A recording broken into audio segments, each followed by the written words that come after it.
everyone, my name is Allison. Welcome to my channel. I make beauty and fashion videos, and for today's video I'm really excited to share my thoughts on the new Rare Beauty Stay Vulnerable collection. I filmed a first impressions when the brand initially launched that I will link in the corner, and I skipped the second release when they came out with the eyeshadow palettes, but when I saw that they were coming out with this whole monochromatic collection with liquid eyeshadows and cream blushes and sheer glossy lip balms, I knew I had to try out everything. So this time around, instead of doing a full first impressions video, I wanted to try out the products on my own and gather my thoughts. It's because I feel like it's a lot easier for me to really gauge my thoughts on a product when I'm just like sitting at my vanity doing my makeup without the pressure of filming it. So while I haven't had these products for very long, I have applied them a couple of times and I've gathered my thoughts on what I think about each of the products and kind of compared them to similar things that I already own. I am of course wearing all the products on my face today, and if you're interested in hearing my little review and seeing the demo of all the products, then just keep watching. So let's start off with the liquid eyeshadow. To be honest, this was definitely the product I was least excited about in the collection.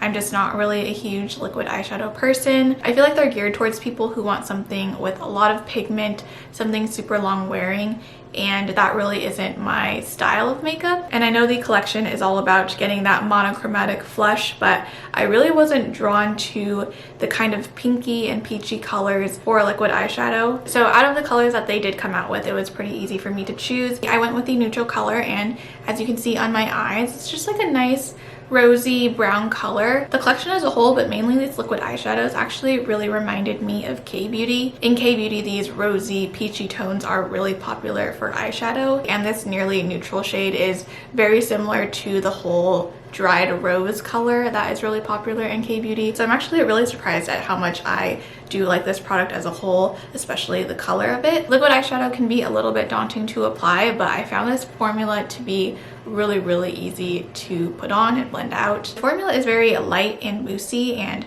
the first time I used it, I was actually just really surprised at how easy it was to sheer out and blend out. I've used both my finger and a brush to blend it out, and both work really well. It's very easy to get a nice smooth even application with no patchiness. The only issue that I ran into was that when the first time I was trying out these products, I did both eyes and then went back to the first one to try to build up the color a little bit more to even them out. And I think after the eyeshadow had set down a little bit, when I went to go apply another layer and blend it out with the brush, it actually picked up the product underneath. I was able to pretty easily fix it by just going in with another layer and then being really careful to just tap it in with my finger. So I think that's just something to be aware of. I wouldn't say that the product dries and sets down super quickly where you have to work super fast, but if you are going to go back in after the product sets, then you do want to be careful when you apply that next layer. So yeah, I am pleasantly surprised with this product. I really like the color of it and the effect that it gives to my eyes. I feel like this shade in particular has like enough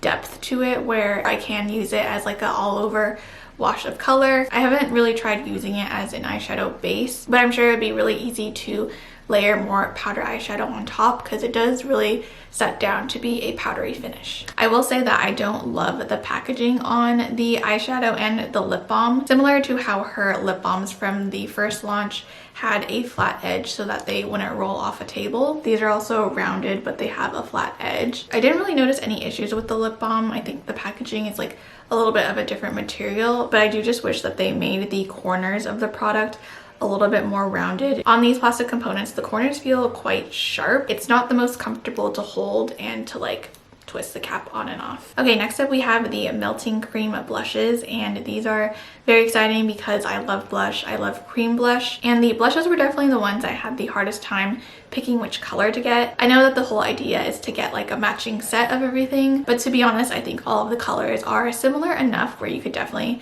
mix and match and still get a very monochromatic look. So I was definitely tempted to get the neutral blush or the apricot blush. Those are definitely the colors that I always gravitate towards, but since I already have so many cream blushes, I wanted to get something that would be a little bit different. So I decided to go with the nearly mauve color. I'm very happy with it, and let's just talk about the packaging really quickly because this little compact is so freaking cute. It's actually magnetic, which is a nice touch because I could be wrong, but I feel like this type of packaging is less prone to breaking. I've definitely had like plastic compacts that kind of break where the little tab is supposed to close it. It also has this teeny little mirror here, which I actually think is perfect for really quick touch-ups if you ever wanted to throw this in your bag and bring it out with you. And the way that the product is actually sitting in the component is really interesting. I've never really seen anything like this, and I was kind of curious to see how much product it had compared to a lot of the other cream blushes. So in the Rare Beauty blush, you get 5 grams of product. The Fenty Beauty cream blushes have 3 grams of product. The Kosas cream blush and highlighter duos have 9 grams of product total, so 4.5 grams of it is for the blush. And then the Tower 28 cream blushes also have 4.5 grams. So I'm actually kind of surprised. It doesn't look like a whole lot of product, but I think because it is kind of raised, it is more than you would think. It also has like a really slight divot in the center of the product. It's very subtle, but I do think it makes a difference in the application of the product. It just makes it really easy and natural to dip your finger in here and pick up some of the product. So as for the formula itself, I think that the name Melting Cream Blush is the perfect name for this product. It really does melt to the touch and it melts into your skin and really lives up to that second skin kind of claim that they make. I'm not sure if it's just because this product is brand new and if it's gonna change over time, but I do appreciate like how soft this product is. Even though winter is the perfect time to wear cream blushes just to give you a little bit of extra life and dewiness to your cheeks, I actually don't reach for my cream blushes as much as I do in the summer, mostly because I don't really like the process of having to warm up the product before I use it. So because of that, I really appreciate how soft this product is. Once I touch it, it's just like immediately emollient and it's ready to blend out on my skin. The formula on this blush is definitely unique. When you touch it in the pan, it feels very creamy and emollient, but when you go to blend it out on your skin, you can feel how thin and lightweight and how it almost immediately kind of sets into more of that satin powdery finish. I would definitely say that these cream blushes are less dewy than her dewy liquid blushes. They pretty much completely set down, and I am sitting in front of a window, but my cheeks still look really nice and dewy, and I really love the finish that it gives to the skin. I love my blushes to have that like transparent quality to it where you can still see your skin underneath and it just looks like the blush is coming from within. These blushes are perfect for that because they're not powdery and sitting on the skin, but they're also not like a layer of creamy dewy color on your cheeks. These blushes are very, very easy to use, especially compared to her liquid blushes, which are super pigmented and sometimes can get a little bit patchy over powder. I applied the blush with both my fingers and a small stipple brush, and both work really, really well. I will say that the formula is a little bit similar to the eyeshadow in the sense that the texture changes pretty quickly after you apply it. So you can kind of run into the issue when using a brush where it kind of picks up some of the product again. I do think the easiest way to kind of fix that and prevent that is to just use your fingers to have a little bit more control of where the product is going and being a little bit more delicate with the application. So yeah, overall, I really, really do love the formula of these blushes. I appreciate how thin and lightweight they are, and I think people with oily skin, especially anyone who's new to cream blush in general, would really like these products. I think it's a really nice formula that's actually in between most cream blushes and a powder blush. These products are sheer and take a little bit more building up if you do want a pop of color. So I'm not really sure how much people with darker skin will like this formula. I think they would probably like the liquid blush formula better. And I know some people were wondering why they came out with another blush formula instead of say a bronzer or something. But personally for me, I actually like these melting cream blushes a lot more than the liquid ones. I think it's great because the two blushes have such different formulas and really different strengths. The cream blush is a lot more user-friendly, more natural, and better suited for people with lighter skin tones, whereas the liquid blushes have really gorgeous, intense, pigmented colors, are a lot more long-wearing, and are definitely better suited for those with darker skin tones. Okay, on to the last product, which are the Glossy Lip Balms. I was very excited to try this product out because I recently fell in love with a very similar looking product, which is the Róen Kissable Lip Balm. These are pretty similar products. They're basically like liquefied lip balms with a tint of color, and I personally haven't seen that many brands come out with products like these.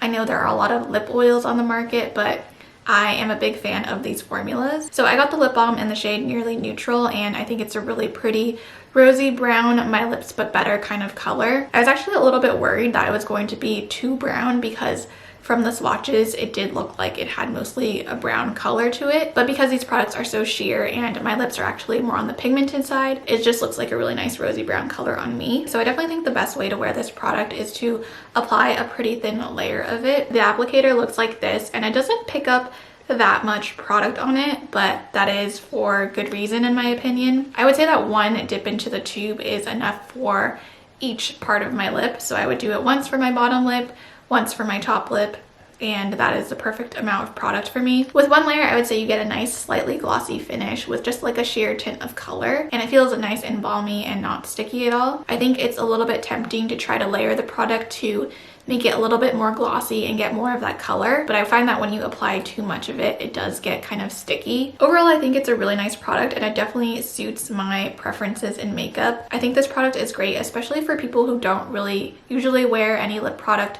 besides lip balm on a daily basis. I think this is nicely moisturizing and nourishing enough to use as a lip balm, but because you just have that extra tint of color and the packaging is nice and has a doe foot applicator, I feel like it just makes you feel a little bit fancier and put together when you wear it, but it's not going to look crazy on a face that doesn't have any makeup. I think this would honestly become one of my favorite everyday products if I hadn't tried the Róen Kissable Lip Balms. Honestly, the differences are so slight that it's really hard to compare the two, but I do just prefer the Róen ones a little bit more overall. They're a little bit more expensive and harder to get now because they're not on the Sephora website. Here are the swatches. You can ignore this one because I was pressing too hard on the applicator, but this is the Róen one, and then this one is the Rare Beauty one. And honestly, the swatches look so similar, but I would say that the Róen formula is a little bit thinner, smoother, and slightly more pigmented than the Rare Beauty ones. Just get a little bit more oomph for less effort. Something about this product just makes me feel so impressed and happy every time I wear it, and I don't really get the same feeling from the Rare Beauty one. The Róen ones also aren't sticky at all, even if you layer it up a little bit, and they actually have a little bit of a slip to it. And then the last difference is that the Rare Beauty ones have no scent to them, whereas the Róen lip balms have a little bit of a peppermint scent to it. And I know that could be a downside to some people, but the scent actually turned out to be an unexpected bonus for me because whenever I apply it, I feel more fresh and awake. So that wraps up my thoughts on the new Rare Beauty Stay Vulnerable collection. This collection is definitely a natural makeup lover's dream, and I really did enjoy all of the products. I think the products all performed solidly, so no matter which one you decide to get or which color you get, I think you're going to be really happy. Please give this video a like and subscribe to my channel if you enjoyed it. It would mean so much to me, and I will hopefully see you in my next video. Bye!